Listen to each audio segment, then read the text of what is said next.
In this video, I'll detail how to reset Control Center on iPhone on iOS 18. So the new iOS 18 comes with a redesign when it comes to the iPhone aesthetics. So if you are fortunate to be one of those that are using the iOS 18 on your iPhone right away, and you want to reset the Control Center back to default, this video is going to walk you through.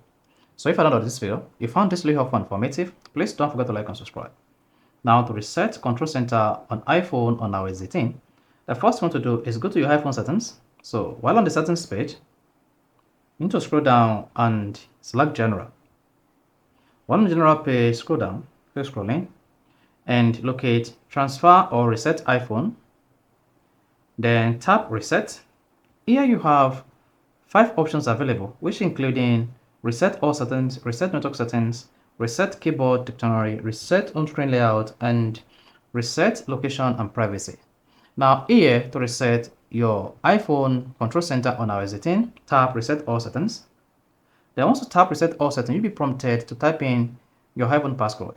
Now go ahead and type in your iPhone passcode.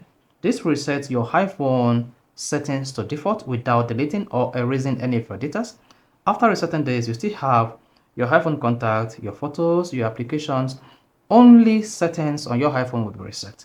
And this is going to include resetting the Control Center back to the default. So this is how you can easily reset Control Center on iOS 18 to default without deleting any application or deleting your photos or data on your iPhone. So if you found this really helpful and informative, please don't forget to like and subscribe.